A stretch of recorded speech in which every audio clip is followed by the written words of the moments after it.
to, ko mēs gribējām no šīs dienas spēles, mēs dabujām. Pirmām kārtām tas bija, teiksim, spēle emocijām, smagā treniņa procesā un pie lielām slodzēm, lai čaļiem parādītos emocijas.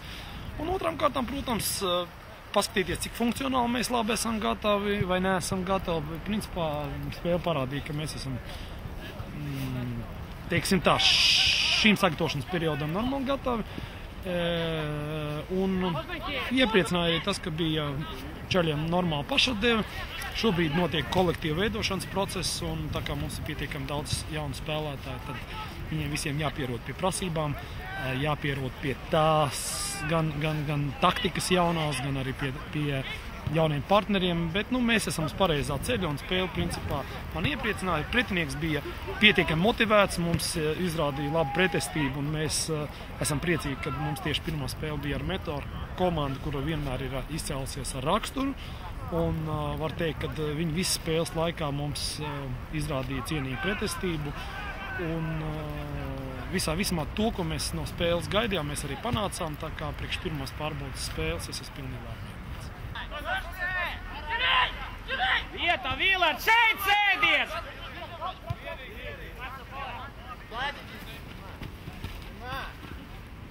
Vīgel!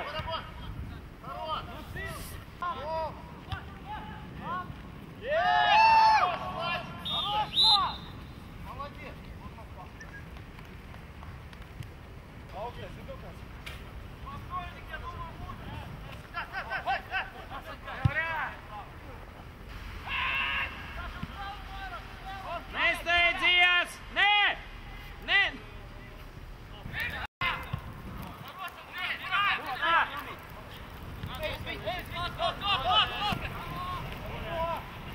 Labi, Romi! Igrai!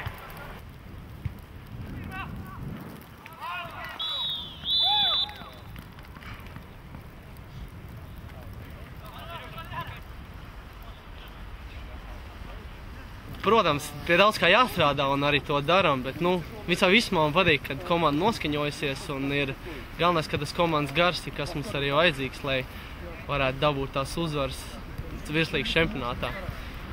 Un pa jaunpienācējiem, kādā ziņā, man liekas, ka visi čaļi, kas ir, viņi nav tādi, kam neko nevajag vairs sportā vai futbolā. Visi tādi, kas grib kaut ko sasniegt, grib pierādīt, grib cīnīties, un tas ir pats labākais.